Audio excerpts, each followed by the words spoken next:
guys, it's Alena 7 and today I have a special guest here with me. It's Daniela Dahlien Neumanová. Hi guys, how are you doing? Daniela is a fabulous growler, screamer and singer. But not just that, you are also a great artist. You are a photographer, graphic designer, and you have your own brand of apparel. Yeah, that's actually true. So there's a lot of activities, and I'm curious, what's new? What's new with your activities, and what do you plan for the upcoming days and months? Well, what's new is what is still actually very new is like the last two Diligence singles. Yeah. We recently released. Well, since of course like it's the end for the band. Like we wanted to I've heard. release the music towards the end of the year to kind of wrap it up, I think. Because that's the best way. Like with the approaching end of the year, I think like in my opinion it was like the best way, wrap it up, because we already knew that this is the end and there's not really any need for like any build up, right? Yeah, I suppose. It's just like kind of, you know, because the band is like not gonna be anymore. So like there's no like needed hype anymore. Yeah. So it's just like something to like give to the fans who are like interested in us, in our music, to kind of like show them like what was the idea for our new songs. Okay. To show the development, which I think is like certainly there since like the lineup changed a lot. And we like played mainly with the idea of just like one guitar line, right, which is like very new for us actually. And yeah, I think the result is really, really great. I think we pushed ourselves to the limits, and not only like with our abilities but also with the sound itself. I think Tonda, who mixed the songs, he did like really, really good job. So yeah, I mean, unfortunately, but yeah, at least, you know, guys, if you didn't like listen to it yet, you should do it, because I think that's really like what I would say like nice farewell. Yeah, it is what it is, but at least like we're like ending with our like heads held high, I think. Definitely. It's a nice thing to do. And I suppose it must have been a really hard decision to end up the Diligence. Yeah, definitely. I mean, for me, it was, for me, it was like 10 years of my life, actually. It's like my first band, right? Like, I always treated this like as my baby, right? Like, I always like, this has always been my priority. And right now, it's actually like weird a bit, you know, like there is like this kind of like void, but I know that like it's just temporary. You know, I think it's like breakup, right? You just need to like go through everything, you know, the emotions and stuff. So yeah, so I mean, I'm sad, of course, but then again, you know, like some decisions like needed to be made, and if you want to like progress and actually, you know, like aim towards something, then you gotta change the rules a bit. Yeah, I got it. And of course, like I think I'm gonna use the time to like regenerate myself and like kind of like find the passion for the music itself. That seems as well, like which I still have, but then again, you know, like when you're doing this for so long and like you're doing like so many things around it, you have sometimes the feeling of like being burned out, which I had like for this particular project. So yeah, right now I'm gonna use the end of the year and the Christmas and, you know, like all the resolutions and everything to just like relax a bit and actually, you know, like wrap it up for me and then start anew. Okay, but fortunately for you guys, Daniela is still active in a band called the Corona Lantern. Yes. And you should definitely check this one out as well, because it's a doom metal sludge band. Yep, that's right. They have a really cool videos on YouTube, so definitely check it out. Will you tell us something about the Corona Lantern? Yeah, well, one thing that is for sure that like right now the third album is actually in the works already. Oh, because I know that Igor started writing nice, new great songs news. And we'll see how it approaches. I don't think we have like any like boundaries we need to like fit in or whatever. I guess like we just like we're gonna start where we ended, pretty much, with the Czech single, and see how we go from there. Yeah. It's gonna be like the process itself. I think it's gonna be like very natural. We're just gonna do what we want to do. As always, what we did. So there is a really nice music video for the last song. Yeah, so Poryvy. Yeah, it was something. It was a material you should definitely check out. And I would like to talk about where it all started for you, because you are an owner of a brutal voice, and it is very exceptional. And I would like to know, how did you discover this voice? And what was your path? What inspired you? I mean, the process was actually very long, because I'm a self-taught growler, which I very cherish up to this day, actually. And yeah, well, I started, I think I was 16 or 17, probably, like maybe 17, because it actually has a lot to do with my injury, with my knee injury. All right. So I was at home just after the surgery, you know, just trying to like regenerate and relax. And like I was bored, right? I like, because I was like a big sportswoman, I was bored, you know, like they were looking for something be active. What you could do. Exactly. And because I was also like artistically like inclined as well. I love, like up to this day as well, I love taking pictures, graphics design. I mean, it's pretty much my job, right? I love all these things. But then again, I liked metal music itself.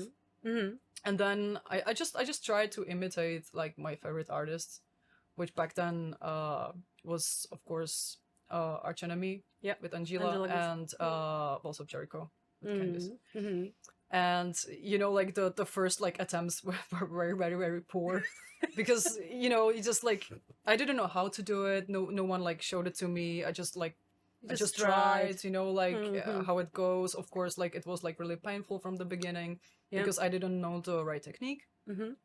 But then I just liked it. I liked the idea of like getting something out in like an aggressive way. But then again, it was a form of art. So like combining all these things is like what was really like, I guess, like appealing to me. Yeah. And the fact that I like generally like very aggressive person, like not in a bad way, but yeah, you know, aggressive, in a you know, good like way. yeah. So I mean, you're an energetic person, I think. Okay, not aggressive, energetic. Sometimes I'm aggressive. I like drink a bit too much. Yeah, energetic is the right word, I think. Yeah. So this was the beginning, pretty much, and then I had some off and on, you know, like of course, because like I wasn't actually in a band.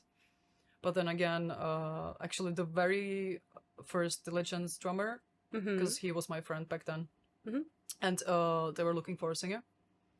They didn't know who to ask, and he remembered I'm like trying, you know, like to do this. So he just asked me if I want to like proceed, if I want to like have practice with them, try that. And so I did. I learned actually some song by Carnifex, I think, because we played it once or twice, like as a cover song at shows. Yeah, so I learned this, and then it all happened for me. It's just like that's how Diligence started, pretty much. All right. The old Diligence before Igor, before other people. Okay. And can you remember how long did it take to adjust the voice to the, you know, the form you have it now? Well, actually, it was a journey. It was like, I mean, kind of like, it's still like taking some time, right? Because like everyone progresses, right? It's just like you can learn. It's a process. You never stop learning.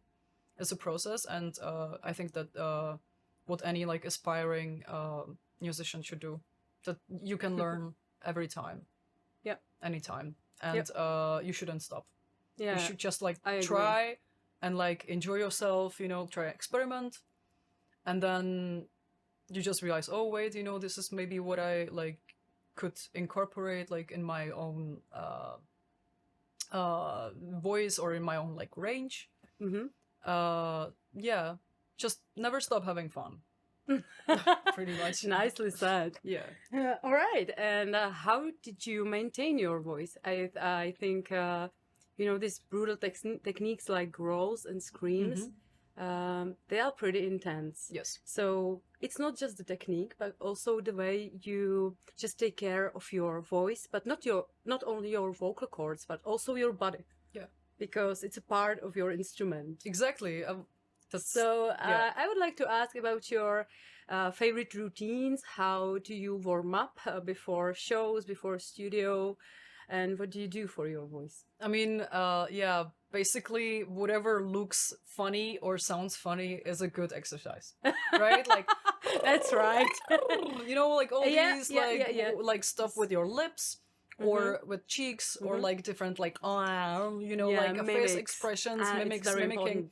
Yes, that's what actually really like warms me up. Yeah. And I think everyone should do. I cannot imagine like not doing this, before any show or it's an like essential thing, I think, before you start singing and whatever you do. It's just warms you up because because you're using your face, right? There's muscles, of course, like you need to like warm up the vocal cords themselves as well.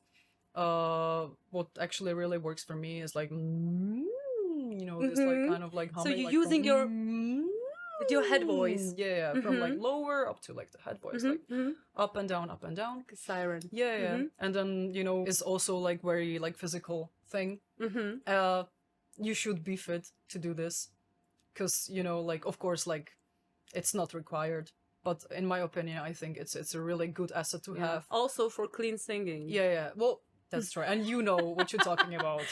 Talking about. So being fit, I think, like for me especially, is like essential when it comes to live performances, but not only live performances, but also like endurance in the studio, where you can actually like use a bit more power to get it on the record, right? The power which you wouldn't normally use when live singing, right? Because you need like you need to know that like you're gonna actually like go all the 40 minutes, and especially when you're on tour, right? You don't want to like go all the way just like and then not being able to sing anything like for the next days, right? You need like some stamina as well. You need to know how to work with your abilities and like how you feeling. So yeah, well, you need to know your body a lot.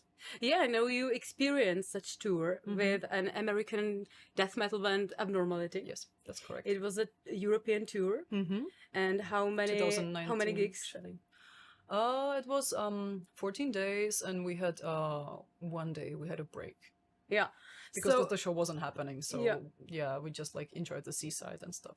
So it's actually 13 shows in a row. 13 shows in a row. Yeah. And 13 nights you have to use this brutal voice, extreme death metal. So just tell me how does it go? So when you have to be ready and you have to be relaxed, and every night you have to be 100% for all the fans. Yes. So that's where the warm up is essential, because it prepares you not only for that one particular show, but it prepares you also for the next shows, right?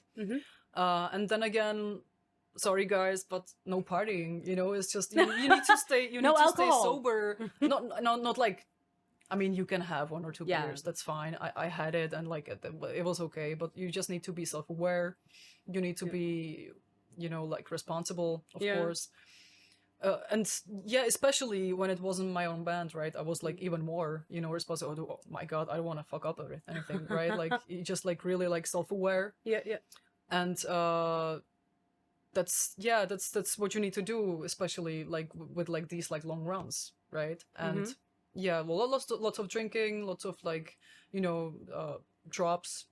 Yeah, right? It takes a lot of power and energy. So I think you have to be well to feel well. Exactly. I couldn't like imagine like doing this like hungover. Like why?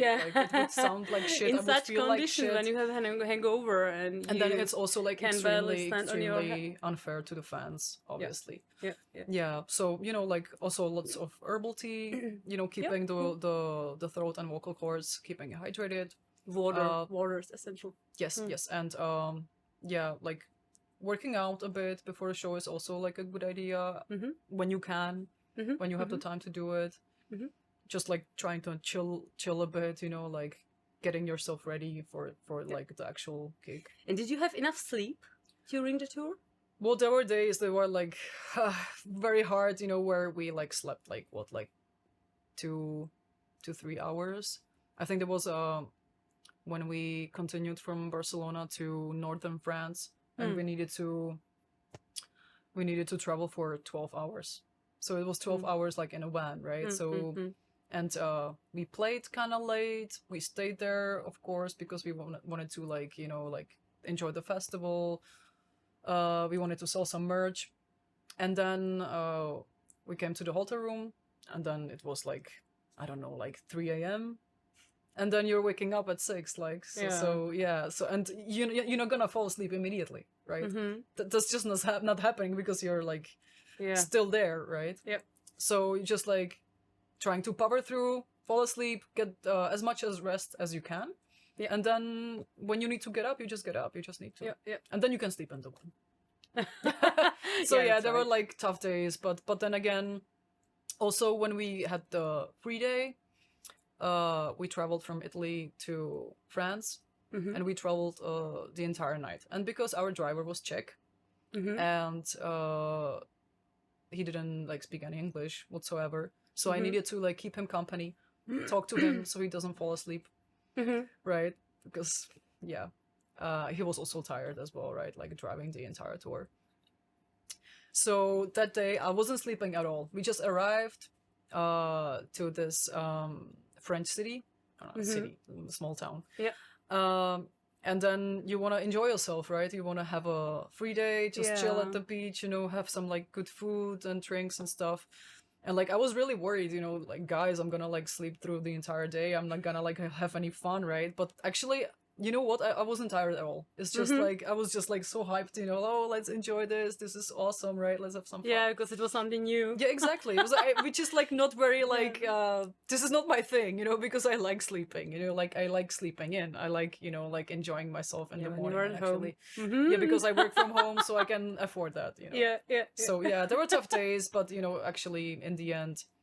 It's like it just gives you the power back, you know. The shows give you the power back, and then you can rest after the tour. Yeah. So right. I mean, tours are tiring. That's normal, I think. Yeah. But you do it because you love it.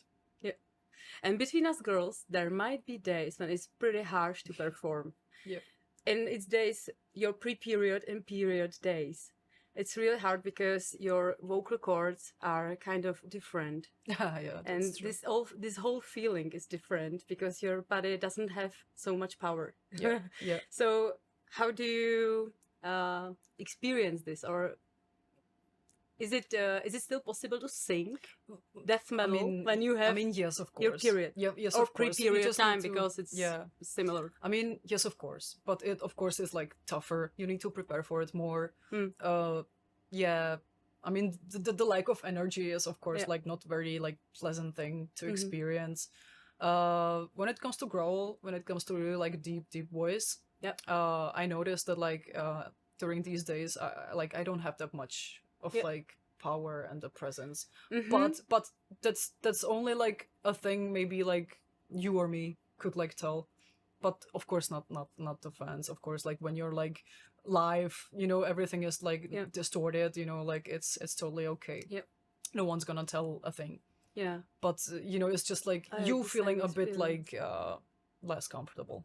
But it can still be done. You can still push through because you have the hours of practices like behind you, and you also practiced when you were like on your period as well. So it's just important like to a day practice as during your period, any normal girls. because you need to like still perform somehow. And you know, the fans shouldn't tell that like you're like incapacitated or whatever, you know, like they shouldn't tell.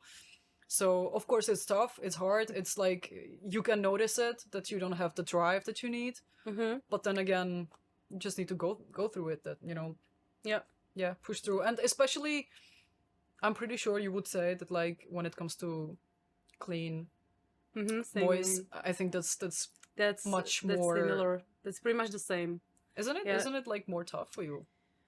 It's pretty much the same, because you also feel like there is a lack of blood in your vocal cords, and they are somehow weaker. So you have to push more, and it doesn't sound like you want. It's still kind of you just need to make your peace not so with juicy, I would say. You just need to make your peace with that, I guess. Yeah. So, but I would recommend to practice during these days, because definitely. You just you will know what it does when you practice. Yeah, exactly. Because so you will be ready for the show. Yep. And you will know how it feels. Exactly, like you said, right? Like you know what to expect. You know how to adjust certain things to like get the result you want. You are already a well-established vocalist in Czech Republic, and you inspire younger people who strive to sing like you. I mean, who wants to growl and scream. What would you recommend to them? I definitely would recommend to anyone like who wants to proceed with this like hobby or career, just try to be yourself. Try to find your actual voice, not to imitate anyone. I know that like right now it's like, you know, there's bands that are very like popular, you want to sound like them. Of course, that's all very like nice, but I think you would do yourself a favor if you actually try to take the time with you, try to develop yourself as an artist, because this is like a form of art, right? And every voice is unique, and we shouldn't just like be a copy of a copy of a copy. And yeah, just experiment, just like try to push your voice as far as you can.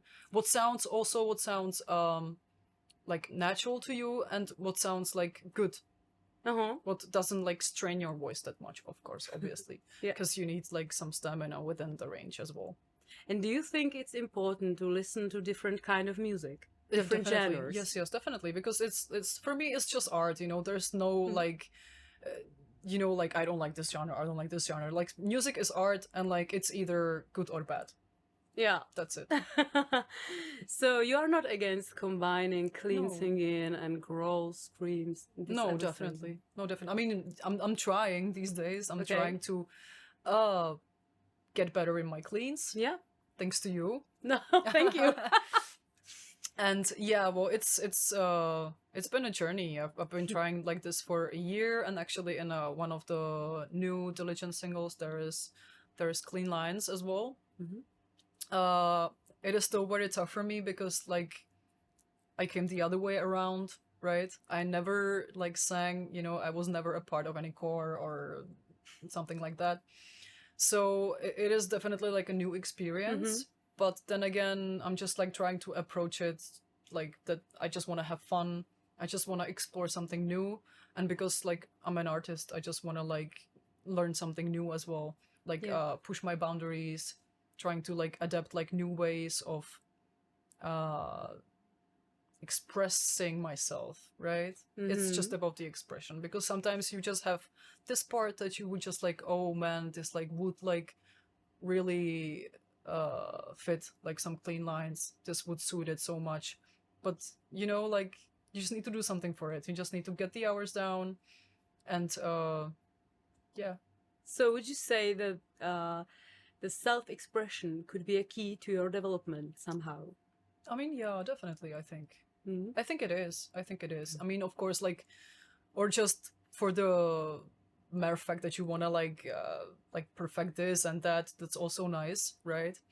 But for me it's like more like the expression thing. Yeah In my opinion, you are very skilled and talented at the same time, so we are just looking forward for more from you. Yeah, I'm gonna try my best, but you know, like, of course, like I don't think like for me this is gonna be like the main thing for me. Of course the main thing is like the growls and screams, but I just want to use the cleans as the proverbial spice, you know, to like actually like surprise people, you know, like, oh, I wouldn't expect this, right? And then it's such a nice thing when you actually like hit it perfectly, and like it fits, and like it doesn't take from the song, but it actually elevates it. Because then it's just like so like juicy and so like flavorful. right? Flavorful. Yeah. So Love yeah, I mean, why not? I mean, I'm not the type of person that would just like, oh yeah, I don't like cleans, I don't want to use cleans that are done Yeah. there because like it's death metal. No, So like you're very open to yeah, all exactly. these genres. If it and like actually vocal techniques. yeah, if there is like a part that would actually like could use the clean lines, then why not? You know, if you're capable to do this, if you're capable to like incorporate it well within the song, that actually it has a story within it, right? Then why not just go for it? Great. I gotta say, I'm your great fan. Oh. Really, and Well, I'm I'm your really fan as well, looking you know forward that.